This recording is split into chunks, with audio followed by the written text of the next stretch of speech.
Espírito Santo de Deus, enche esse lugar. Manifesta a tua presença entre nós,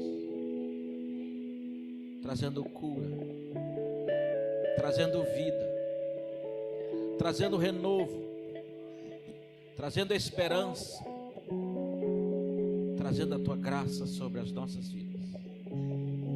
E te pedimos, ó Deus, que possamos ser ministrados através da palavra do teu Filho. Usa o Senhor como boca de Deus, para que o teu nome seja exaltado, glorificado,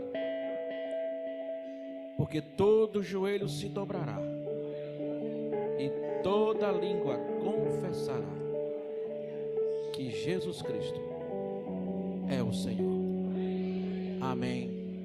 Pode sentar-se em nome de Jesus. Obrigado, ministério. Bispo Paulo, a palavra é sua.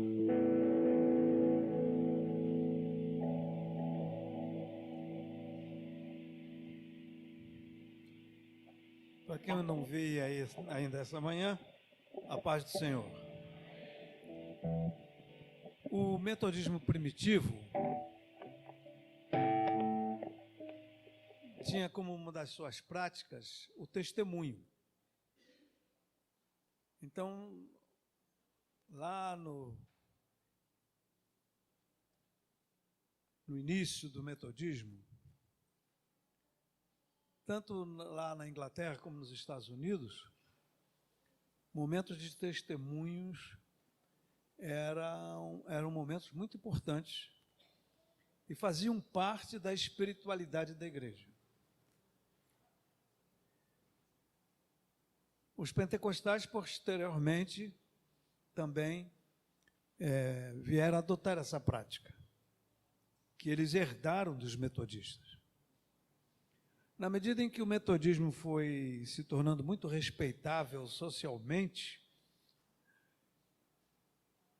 porque o metodismo tem uma história muito peculiar, pelo menos nas antigas gerações de metodistas, né?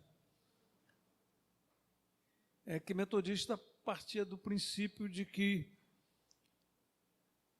o que eu nasci não precisa ser necessariamente o que vai determinar a minha vida.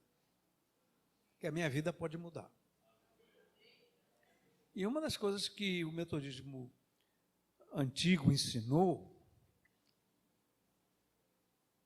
é que nós podemos mudar também socialmente, não só espiritual, não só moral, mas também do ponto de vista social. Hoje eu estava comentando, né? A minha mãe era analfabeta, aprendeu a ler por causa da Bíblia, mas ela não escrevia. O meu pai tinha a 4ª série primária. Mas os meus pais fizeram da educação a prioridade da nossa família. Minha mãe só foi ter geladeira quando o filho já estava se formando na faculdade. Dos 4 filhos, só não estudou o que não quis, que se tornou um excelente mecânico de automóveis. Eu e meu irmão e minha irmã, nós temos pós-graduação. Todos nós temos pós-graduação. Por quê? Porque o metodismo diz que você pode mudar a sua vida.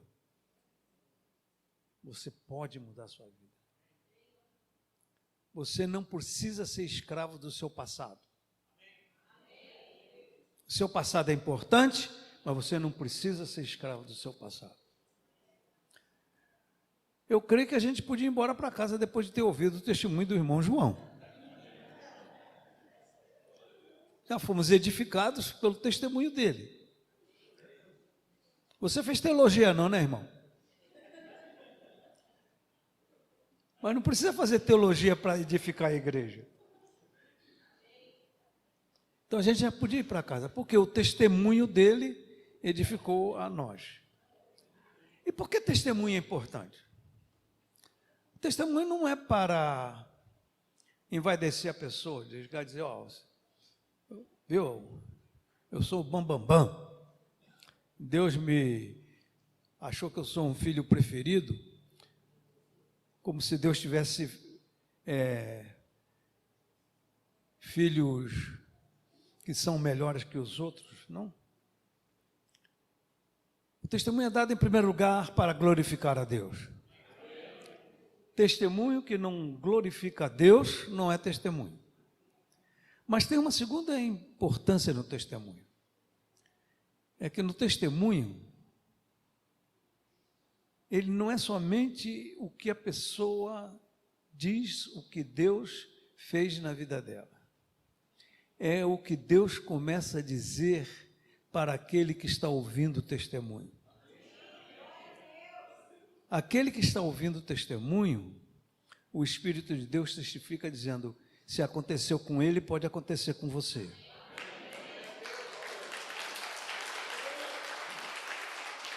E se pode acontecer com você, se tu creres, tu verás a glória de Deus. Então, pessoal, vou impetrar a bênção, todo mundo pode ir embora para casa. Vocês viram que eu hoje não vim de paletó e gravata, né? Porque quando acontece essas coisas assim, eu venho para a escola dominical, né? Então, na escola dominical, eu não vou de paletó e gravata. Eu vou com o professor. Então, o professor hoje não vai mais com paletó e gravata, né? Na época que eu era aluno de ginásio científico, ia de paletó e gravata. Hoje não. Hoje o professor não tem dinheiro para comprar gravata. Vamos abrir a Bíblia em João 15.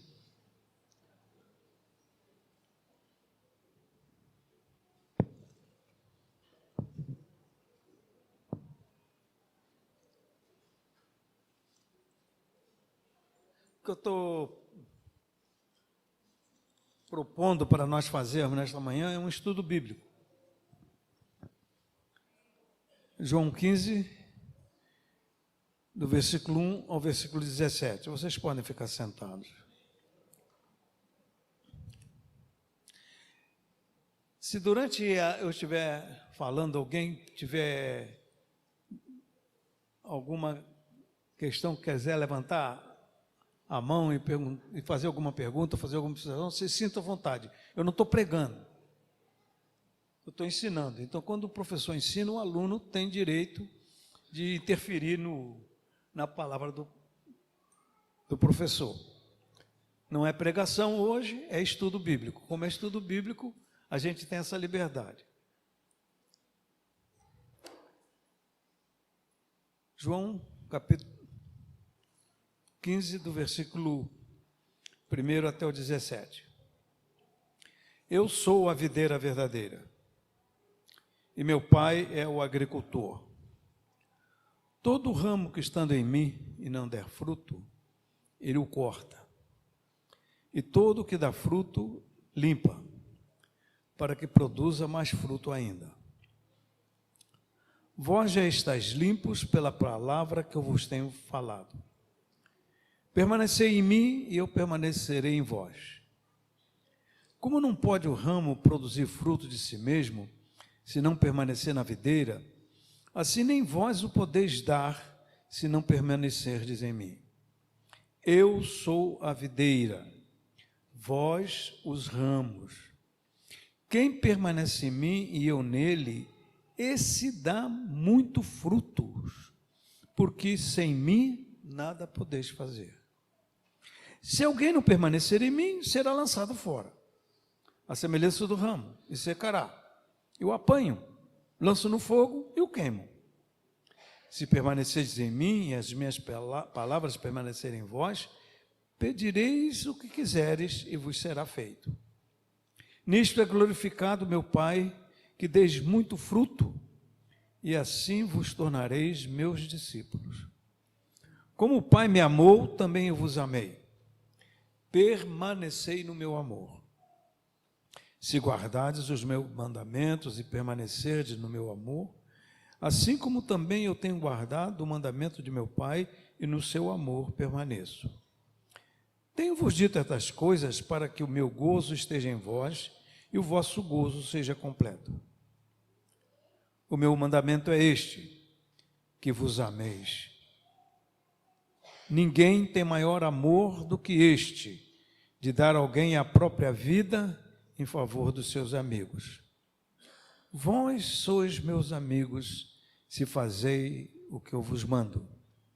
Já não vos chamo de servos, porque o servo não sabe o que faz o seu senhor, mas vos tenho chamado de amigos, porque tudo quanto ouvi de meu Pai vos tenho dado a conhecer.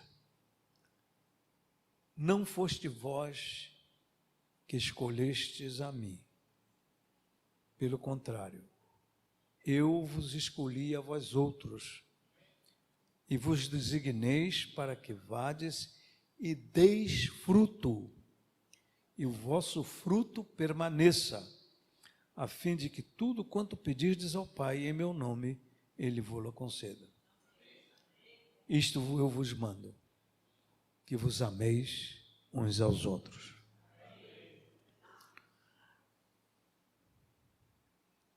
Esse texto, ele está em João, na última parte do ministério de Jesus.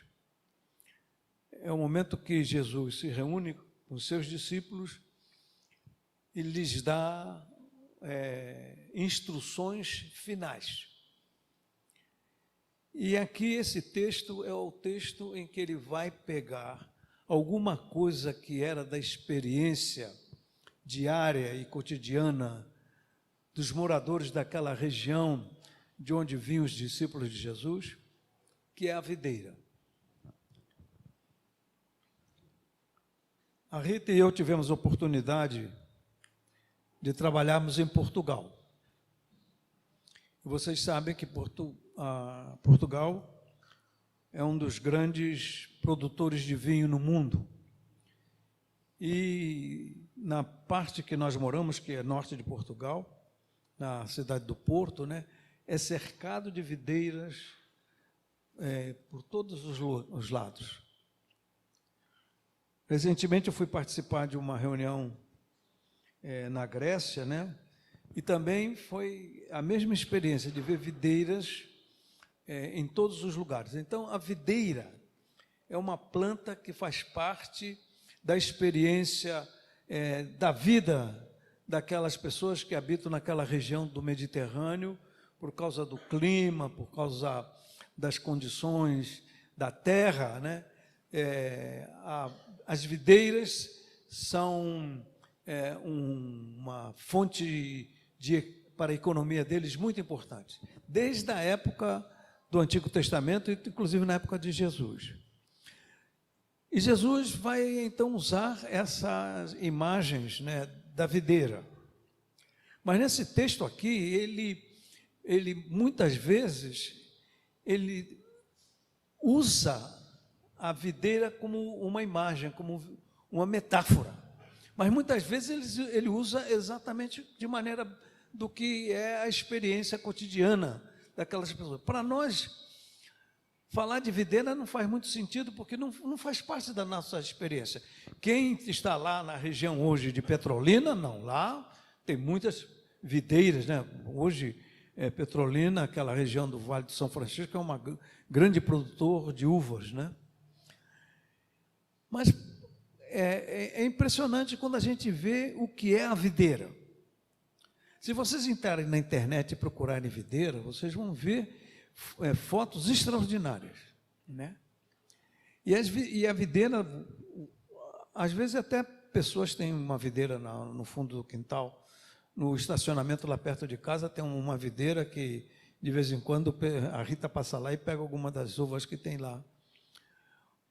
A maneira como a videira é entrelaçada, como os ramos da videira se entrelaçam, mas como é importante o fato de que a videira tem um tronco, né, que é o tronco central, que é a videira, e você depois tem os ramos. E os cachos de uvas eles crescem exatamente grudados nesses ramos, né? Mas, anualmente, eles têm que podar a videira. E se vocês virem lá também essas fotografias de videira que vocês veem lá na internet, né? As videiras ficam peladas. Por quê? Porque eles fazem a poda para poder revigorar a próxima safra. E Jesus então pega essa imagem da videira para exemplificar a relação dele para com seus discípulos. Esse discurso é feito então com um discurso de despedida. Então, do versículo 1 ao versículo 8, olha, quem quiser depois o estudo bíblico, pode copiar que está aqui, tá? Então, do versículo 1 ao versículo 8, Jesus fala mais da metáfora, da ilustração. E a partir do versículo 9 até o 17, ele vai falando das implicações do que ele falou nesses primeiros 8 versículos. Não há uma distinção muito grande, o que é literal e o que é ilustrativo, né? Mas exatamente essa conjugação do que é literal e do que é ilustrativo que dá força nesta passagem. É interessante como é que ele termina essa parte lá no versículo 17, né? Porque ele, repetindo o que ele já tinha dito no versículo anterior, ele diz: isto vos mando, que vos ameis uns aos outros. Aqui está o centro da relação entre a videira e os ramos. Entre a videira e os ramos, e entre os ramos em si, o que é fundamental nesse relacionamento? É o amor. Vocês cantaram aqui um cântico que diz: não tem maior preço, não paga o amor. Como é que foi o cântico? O amor não se compra, porque não há preço que se possa pagar. O amor se recebe. Então, a relação de amor é fundamental, porque o amor é a seiva que corre da videira para os ramos. É a seiva, é o que nutre a relação entre a videira e os ramos. João, lá no capítulo 3, diz: porque Deus amou o mundo. Então, o fundamental dessa relação é o amor. E se vocês forem, então, para Efésios, quando Paulo fala sobre o fruto do Espírito, né? O primeiro fruto do Espírito é o quê? É o amor. Então, a seiva que anima a relação entre a videira e os ramos é o amor. E Jesus diz: eu vos dou um mandamento. E o mandamento é qual? Que vos ameis uns aos outros, assim como eu vos amei. O padrão do amor nosso de uns para com os outros é Jesus. Eis Jesus. É um padrão muito alto. Por isso que este amor, para ser vivido, a gente precisa de um poder extraordinário, que é o poder do Espírito Santo. Somente debaixo do poder do Espírito é que a gente pode amar como Jesus nos amou. Então, esse é o fundamento. Então, esse amor que manifesta de uma forma radical, esse cuidado de Deus para conosco, né? É o fundamento da obra missionária. Ontem nós falamos um pouco da obra missionária, né? Porque exatamente, quando Jesus vem ao mundo, Jesus é o primeiro e grande missionário, né? E ele vem como um agente deste amor de Deus, Então, ontem no finalzinho do culto, eu disse: só se envolve na missão quem gosta de gente. Só se envolve na missão quem gosta de gente. A gente muitas vezes, dá muito valor à instituição religiosa. Mas, pessoal, fora disso aqui, tudo é virtual. Fora disso aqui, eu costumo dizer, fora da igreja local, tudo é virtual. O que existe é isso aqui.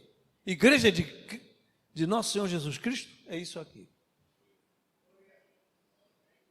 Sede regional, bispo, superintendente distrital, isso é importante, mas é andaime. É andaime. Vocês sabem o que é andaime, né? O que existe, igreja é gente. A gente precisa de prédio, precisa. A igreja onde fui criado começou debaixo de um pé de tamarindo. Hoje tem 2.000 membros. Nós precisamos de templo, claro que precisamos. É bom estar aqui. Mas a igreja não é isso. A igreja é isso. Igreja é gente.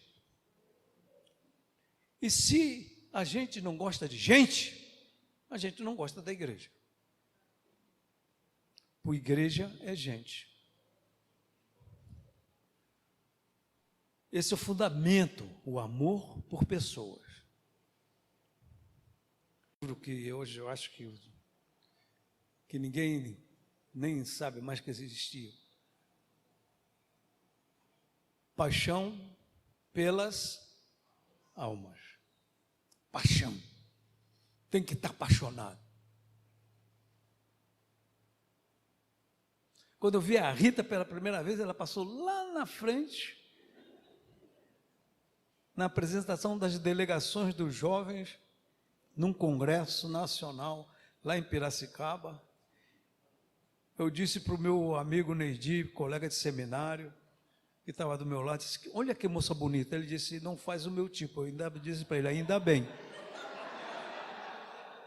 Ainda bem. E depois, aos trancos e barrancos, contra todos os argumentos que a mãe dela tinha, dela casar com outro pastor, minha sogra era muito crente, mas não queria que a filha casasse com o pastor, porque ela achava que a vida do pastor era muito sofrida. Porque a gente se apaixona. A gente se apaixona. Então, essa ilustração, essa metáfora, exatamente explicita uma coisa. A relação nossa com Jesus Cristo tem que ser uma relação de intimidade. É de intimidade. Porque se não há intimidade, não há realmente, não há de forma real relacionamento. Então o que esse texto está falando é o seguinte: a vida cristã exige uma intimidade com Jesus Cristo. E intimidade só é possível quando a gente tem o quê? Convivência. E convivência significa permanecer. Por isso que esse texto, volta e meia, usa essa palavra permanecer. Permanecer em mim. Se vós permanecer.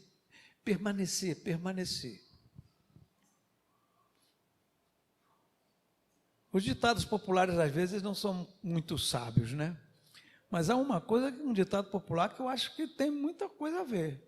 Longe dos olhos, longe do coração. Então, a vida cristã, ela é caracterizada por essa intimidade, e que Jesus aqui ilustra dizendo o seguinte: ó, eu sou a videira, vocês são os ramos.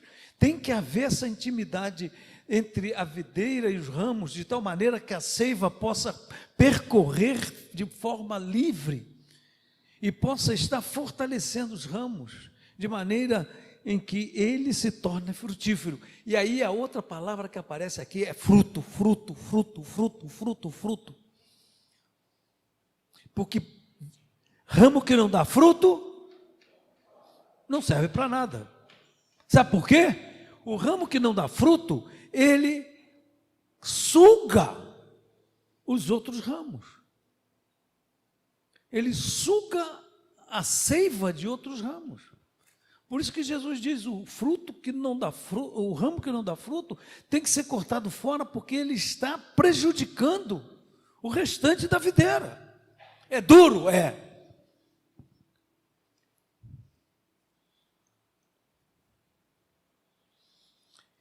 Eu não sou legalista, longe de mim ser legalista. Os irmãos aqui que me conheceram melhor sabem que eu não sou legalista. Sim.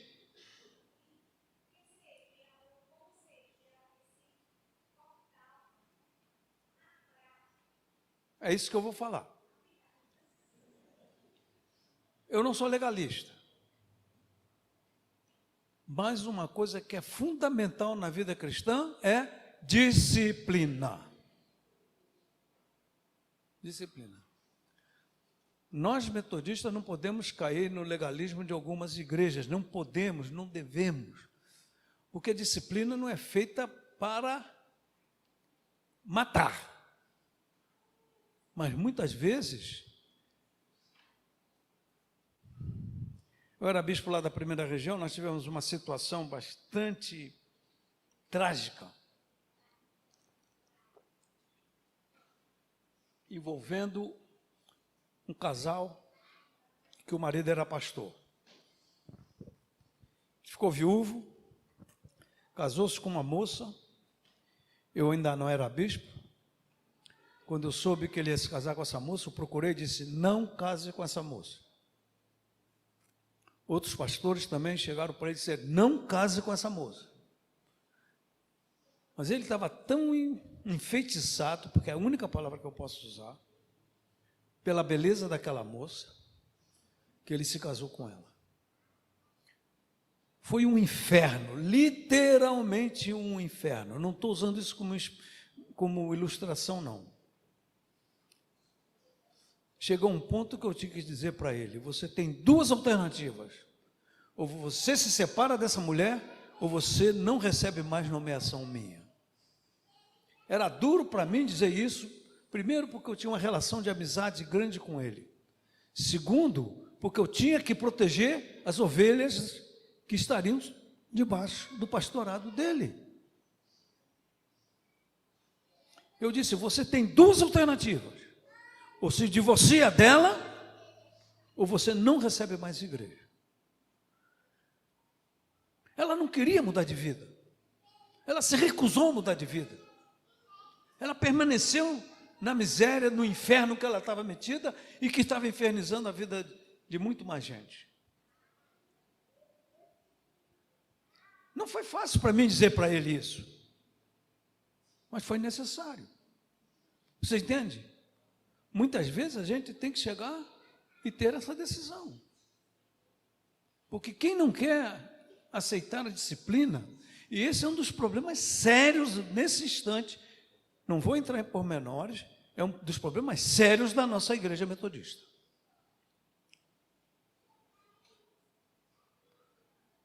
Amor não quer dizer falta de disciplina. Amor não quer dizer falta de disciplina. Eu acredito na importância dos grupos pequenos para nós nos dias de hoje. Mas grupo pequeno que não exerce disciplina dos seus membros não serve praticamente para nada. Grupo de discipulado que não tem disciplina interna não serve para nada. Porque então, o que Jesus diz, né? Que diante disso, né, muitas vezes, tem que se cortar o ramo. Para garantir a saúde da videira.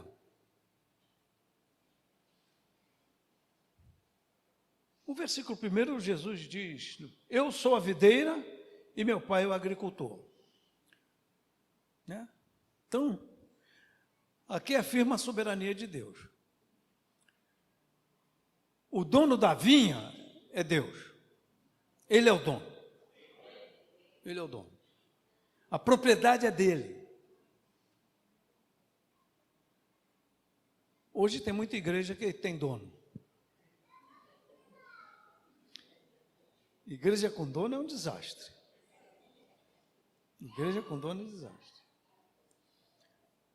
Porque o dono da igreja é Deus.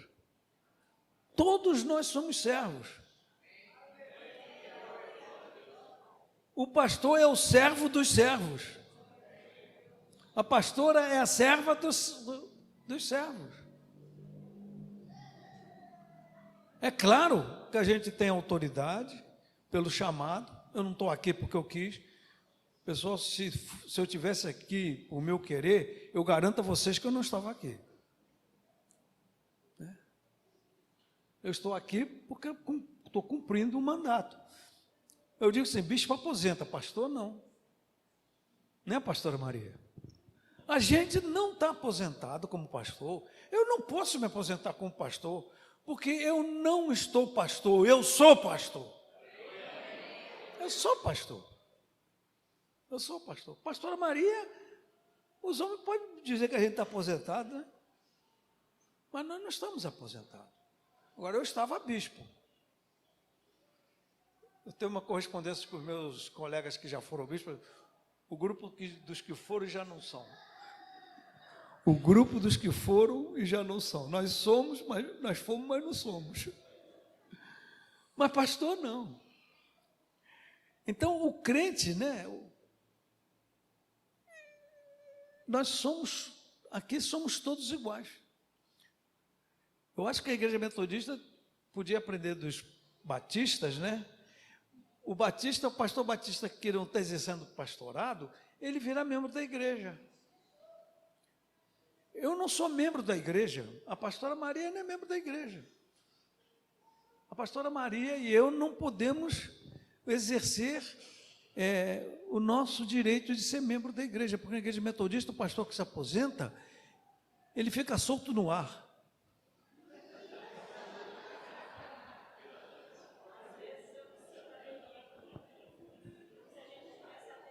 A deriva é.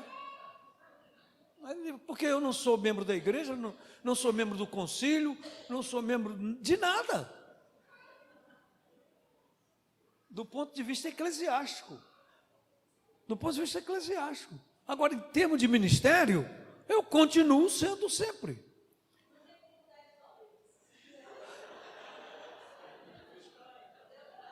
Minha irmã, depois do culto eu converso com você ali, tá bom?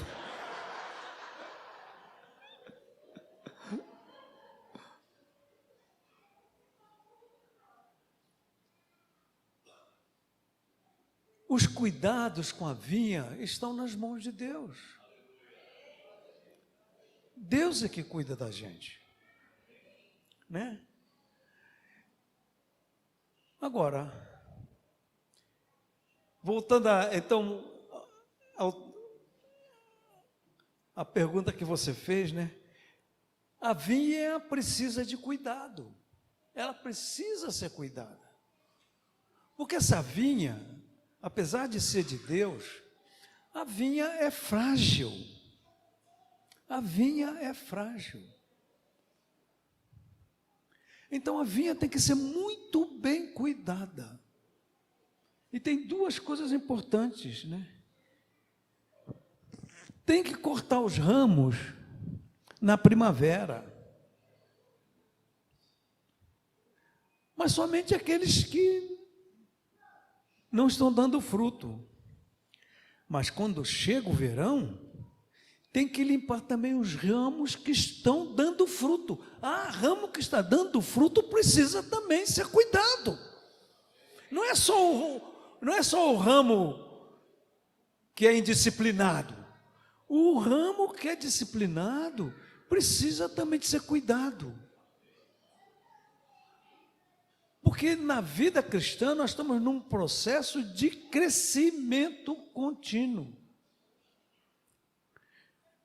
Nenhum de nós chegou ainda à estatura do verão perfeito. Alguém aqui já chegou à altura do verão perfeito? Não. Ou da varoa, né?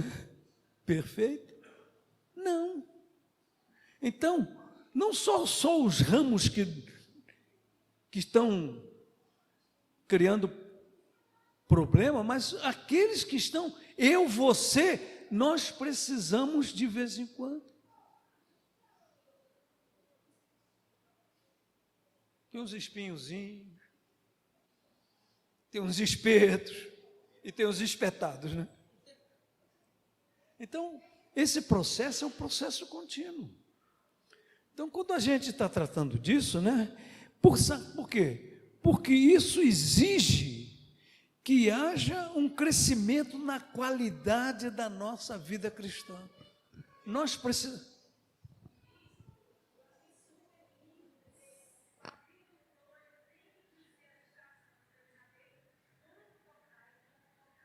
Exato. Não. É por isso que tem que ter cuidado. Porque a vinha é frágil. Percebe? Então, essa experiência com a vinha, né, mostra claramente que a gente precisa crescer nessa qualidade de vida. Então, o que significa isso aí? No versículo 3, ele vai dizer o seguinte: vós já estáis limpos pela palavra. Mas ele diz muito claramente: vocês precisam cuidar-se. Precisam ser cuidados. O versículos 4 e 5, permanecei em mim e eu permanecerei em vós, como não pode o ramo produzir fruto por si mesmo, se não permanecer na videira, assim sem mim, nem vós o podeis dar, se não permaneceis em mim. Eu sou a videira, vós os ramos, quem permanece em mim e eu nele, esse dá muito fruto, porque sem mim nada podeis fazer. Então vocês veem, essa intimidade é importante, porque é essa intimidade que vai nos fazer frutíferos. Frutíferos, né?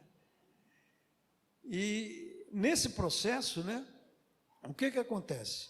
Você vai ter então, de um lado, o processo negativo, mas por outro lado você vai ter o processo positivo, né? Se nós não podemos fazer nada sem ele, se nós permanecermos nele, nós poderemos fazer. Vocês em mim, e as minhas palavras permanecerem em vós, pedirei o que quiserdes e vos será feito. Isso aqui é fantástico, né? Na relação da intimidade, acaba tendo uma relação também de reciprocidade. Há uma reciprocidade da parte de Deus para conosco. Graça é graça, não tem jeito. Tudo na vida cristã é graça. Mas certas coisas só acontecem na nossa vida para aumento da intensidade da graça, se a gente se dispuser a se submeter à graça. Percebe? Eu estou agraciado com a salvação. Eu parto do pressuposto de que todos aqui já nasceram de novo, né? Se não nasceu de novo, acerta a questão aqui com o pastor. Não, mas falando sério, né? Eu passo do pressuposto que todos aqui, que estamos aqui, já nascemos de novo. Tivemos uma conversão, aceitamos a Cristo como Senhor e Salvador. Nascemos de novo. Somos novas criaturas em Cristo Jesus. Mas você nasceu de novo? Se você nasceu de novo, você em primeiro lugar é um bebê. Um bebê na fé. E você precisa crescer até chegar à maturidade da estatura de Cristo. Eita, isso aí o negócio é sério. Porque eu sou um bebê, tenho que passar pela juventude e tenho que chegar até a maturidade. E isso não é questão de idade cronológica, porque tem muitos jovens que já queimaram a etapa e tem muitos velhos que ainda estão lá engatinhando na fé. Percebe? Não é questão de idade cronológica, é questão de experiência com Cristo, com Deus, com o Espírito Santo. Então, João vai falando disso, né? Ele agora está se dirigindo Há uns que permaneceram. Então, permanecer em Jesus implica em viver em harmonia com os ensinamentos dele. Há uma expressão em Wesley que eu acho fantástica: andar como Jesus andou. Eu sou desafiado a andar como Jesus andou. Pessoal, eu estou com 78 anos, a caminho de 79. De vez em quando eu me dou conta que eu estou caminhando igual ao meu pai. Às vezes eu penso, mas não é que eu estou andando igual ao meu pai? O convívio que eu tive com meu pai. E geralmente, né? Eu saía junto com meu pai, e meu pai tinha uma regra, né? Quem tem perna curta sai na frente. A gente não podia chegar atrasado na igreja. Então ele dizia, quem tem perna curta sai na frente. E meu pai, depois que saísse, passasse a chave na porta, quem ficou, ficou, quem foi, foi. Né? Meu pai nisso era muito rígido, né? Mas às vezes eu me dou conta que eu estou andando, porque eu ia junto com meu pai, né? E meu pai andando e eu atrás dele. Eu aprendi. E aí, às vezes, quando eu me dou conta que eu estou andando igual ao meu pai, eu tenho que andar igual a Jesus. Eu tenho que andar igual a Jesus. Andar como Jesus andou. E com quem Jesus andou? Oh, meu Pai do céu. Jesus andou com um bocado de gente que não valia nada, né? Não é verdade? Mas andou com muita gente que não valia nada. E muita gente que quis andar com Jesus também não valia nada. A começar por um sujeito chamado Zaqueu. Né? Mas nós somos desafiados a andar como Jesus andou. Se a gente tem intimidade com Jesus e anda com Jesus, a gente acaba aprendendo a andar igual a Jesus. Andar igual a Jesus. Mas quando eu olho para mim, se eu ando igual ao meu pai, eu estou longe de andar como Jesus andou. Então, por isso que esse cuidado tem que ser permanente. Tem que ser permanente. E aí ele vai dizer, né? E nisto é glorificado meu Pai. A maneira como você anda, se você anda como Jesus, o Pai é glorificado. Por quê? Porque o sacrifício do Filho não foi em vão. O sacrifício não foi em vão. Se eu ando como Jesus andou, o nome do Pai está glorificado. Porque foi para isso que ele enviou ao mundo o Filho dele. Então, nesse sentido, né? O verso 8 exprime muito bem uma coisa que é fantástica. Nisto é glorificado meu Pai, que vos deis muito fruto, e assim vos tornareis meus discípulos. É assim que a gente se transforma em discípulo de Jesus. A resposta às nossas orações estão relacionadas diretamente com essa relação. Permanecer em Cristo significa um discipulado frutífero.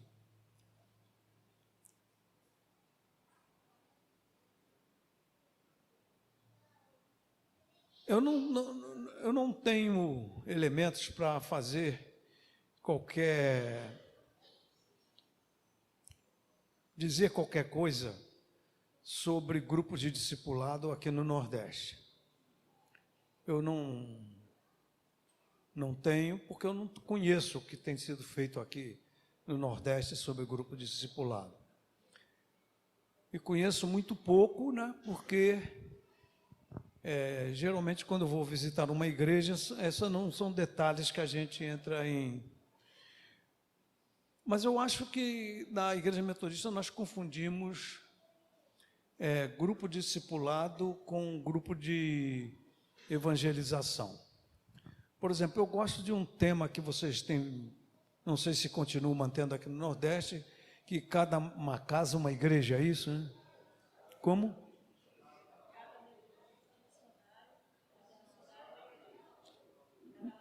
cada lado uma igreja, né? Então eu creio que há uma diferença entre grupo de discipulado e de grupo para crescimento de igreja. São duas coisas diferentes. Eu não vejo como misturar as duas coisas. Eu sei que em algumas regiões misturam as duas coisas. Por quê? Para mim, grupo de discipulado é para crente crescer em santidade. Porque eu não posso crescer em santidade sozinho, porque é uma barra muito pesada. Crescer em santidade é barra pesada. Então, eu preciso de outros para me ajudarem na minha caminhada, de ir cortando aí esses galinhos. E grupo discipulado é você ter um grupo na casa, que você convida os seus vizinhos e você começa um estudo bíblico para evangelizar. E você não pode misturar essas duas coisas, porque essas duas coisas têm finalidades distintas. O grupo pequeno para evangelização é para o não crente. O grupo discipulado é para o crente. Quando a gente confunde as duas coisas, acaba não fazendo nenhuma nem outra. Aí Deus tem piedade, faz alguns crescerem em santidade e faz alguns se converterem. Mas a gente está rodando a roda de maneira que não é produtiva.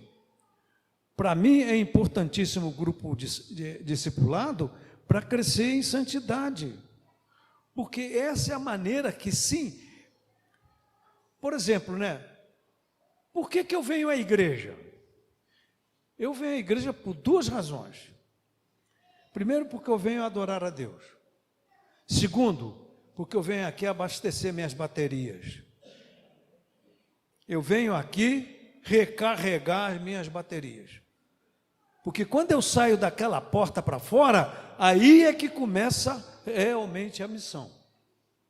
E se você, quando sai daquela porta para fora, você está envolvido na missão, isso dá um desgaste. Porque quem está envolvido na missão sabe muito bem o desgaste que a gente passa. Porque você não milita contra a carne e contra o sangue. Você milita contra as potestades, contra os poderes que estão no mundo. E missão significa o seguinte, que eu não gosto das doutrinas de batalha espiritual, mas a missão é uma batalha espiritual. É uma batalha espiritual.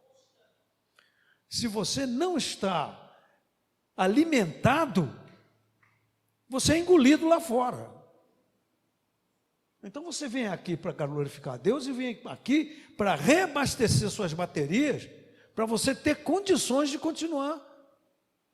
O que importa é que você dê razão da sua fé em circunstâncias quaisquer.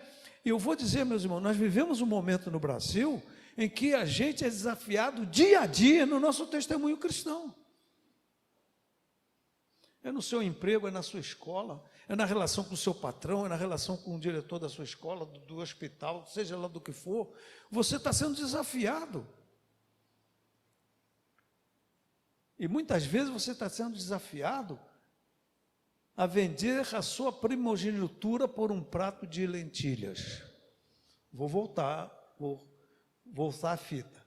Muitas vezes você está vendendo a sua primogenitura por um prato de lentilhas. Muitas vezes você tem que dizer não. Muitas vezes tem que dizer não. O Caio, meu filho, enfrentou uma causa com um colégio poderoso lá em São Paulo, porque queriam forçá-lo a fazer um ato que ele não aceitou fazer. Deram uma justa causa nele, ele teve que ir para a justiça. Perdeu o emprego, mas ele disse não. E era um emprego muito bom. Bom mesmo, daqueles empregos que paga bem a professor. Estamos terminando. Minha mulher já mostrou o relógio. Ela diz que não precisa porque tem uma ali em cima. Então, comunhão com Deus e serviço cristão São duas coisas que vão ligadas, né?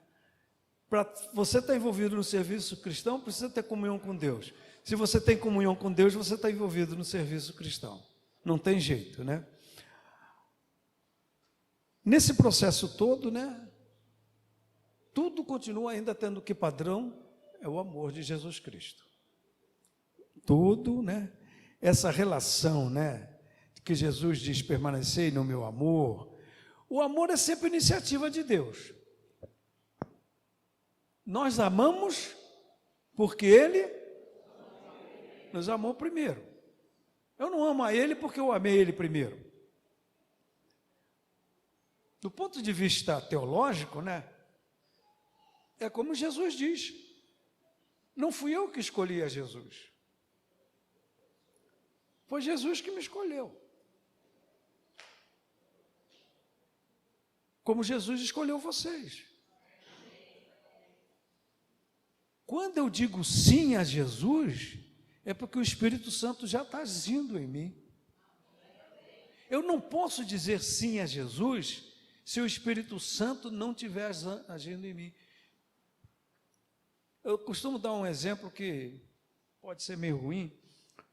O Jô Soares já leu a Bíblia 8 vezes. Eu fico vergonhado. O Jô Soares leu a Bíblia 8 vezes? E eu? Diante dele? Mas Jô Soares lê a Bíblia como? Como um livro clássico da humanidade. Ele não lê a Bíblia como a palavra de Deus. Percebe? Então ele não permite que o Espírito Santo trabalhe nele quando ele está lendo a Bíblia, né? Mas a iniciativa sempre é de quem? É de Deus. É Deus que dá o primeiro passo. Quando os nossos primeiros pais pecam lá no Jardim do Éden, quem é que saiu atrás? Foi Adão e Eva que saíram atrás de Deus ou Deus que saiu atrás deles?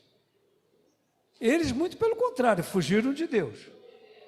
E Deus, Adão, Adão, onde você está, rapaz? Onde você está se escondendo? É Ele que toma a iniciativa. A iniciativa é sempre de Deus, mas a resposta é sempre nossa. Sim, irmão.